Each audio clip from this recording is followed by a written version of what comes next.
Hi, Scott, Machine Gun Dad. Welcome back to another episode. I have the gun on the wall. In this case, it was in the rack, I think. Yeah, it was in the rack. Yeah, in the rack.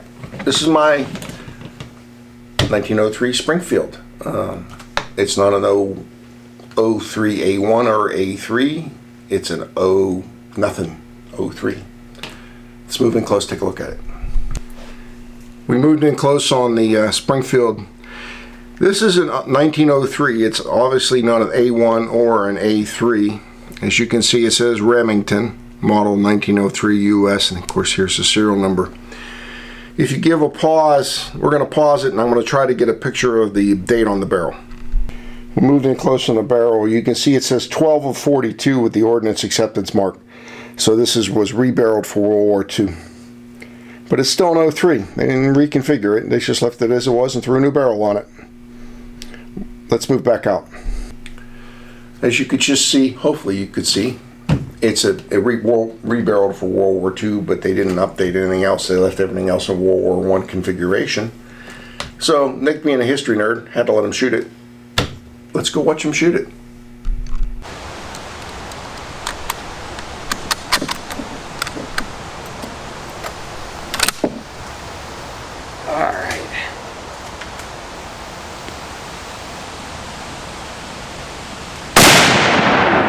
A little high, Nick.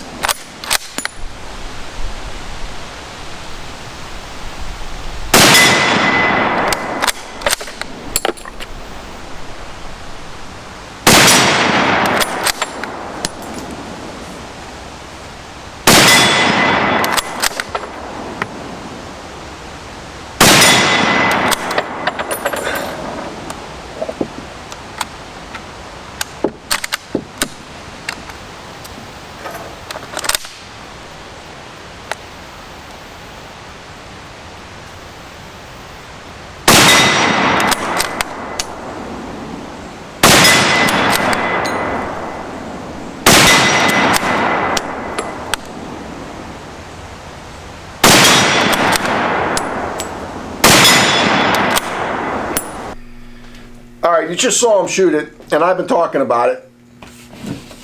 We'll let Nick talk about it. This is again another fantastic piece of history. This gun is probably, out of all the bolt guns that I have ever looked at, studied, or read up the history on, this is my personal favorite. Just because it's American. It was made in 1903, which means it's really old, and that's cool. It was carried by a lot of people, and you see it everywhere. If you watch movies or TV shows based on the First World War, Second World War, I think even up into Korea and Vietnam, you can see this thing being represented all the time. It is prolific in all sorts of media. Then you've got games. This gun is everywhere in video games. If you go out to like a World War reenactment, this gun is everywhere. I love the 1903 Springfield. Being able to finally shoot one is outstanding. The trigger on it, I love the trigger. The action is just a little bit stiff. You could probably see me in the video having to kind of push it a little bit to get it into battery, but the bolt runs fine. It fed every round. The sights themselves, I've made it very apparent, I'm a big fan of open face sights. I really like these sights. I hit, I think, almost every time. 9 out of 10 at least. Yeah. I love those sights. They were spot on, and open face is the way to go in my opinion. But as he stated before we started shooting, that if you get into a muddy engagement and there's just caked on crap here, you're kind of just shooting wherever you can wing it. So I can understand that, in that kind of situation. But if you're just taking it out to target shoot, plink around with it, have some fun, this thing is fan-friggin-tastic. Now I've rambled on forever, and my shoulder hurts after shooting 20 rounds of 30-06. So I'm gonna send it back over to Scott. The only thing you said wrong, this is not a 1903. This is probably 1917, 1918 from the serial number. It's a pretty high serial number.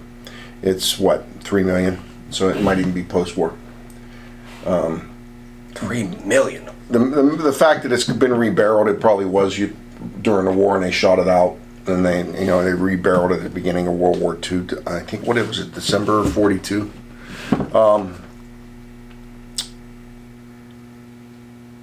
I don't like this gun.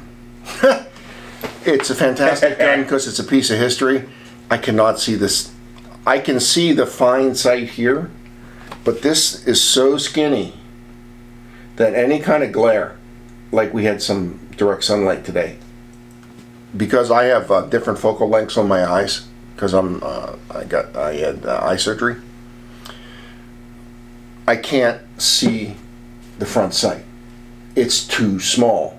So the only way I can do it is literally, it's almost like, back in the days when I used to shoot match rifle in high school, where you had to stop breathing and perfectly center the thing and have dead nuts on. If there's any motion or whatever, I'd lose the sight in the sun.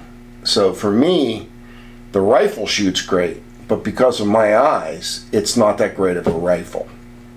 However, it's a Springfield. It's freaking cool. Yeah. Back when Springfield armor was a thing. I'm going to show this to Nick. I don't think he even noticed it, and I don't know if Shannon will be able to pick this up. What does this do? Is that your windage? Yeah, watch the sight. Yeah, it's rotating the whole right. The whole sight moves. Yeah, not just the ladder or the sight. The whole thing pivots. I don't know if you can see that, Shannon. I'm going to move it up right here, people. I'm like, how much time and effort did they spend making that sight to send this to the trenches of World War I in the mud and the yuck? Well, where you would never even be able to see that sight to hit somebody with it. That's why I like the Enfield better, because in the mud, those sights are, if you also remember, those sights sit up a little bit, and they have big ears on them to protect themselves. So it makes it a little easier to see, especially when you can't see. Either way, Nick liked it, but there's nothing wrong with shooting Springfield. If you get a chance, try it out. Enjoy it. It's American history. These World War I and into World War II. Appreciate what we got. Appreciate what the guys fought for. Take one of these out, and if you can, and take it for a run. Thanks for coming to the channel. Like, subscribe, all that other crap. See you soon.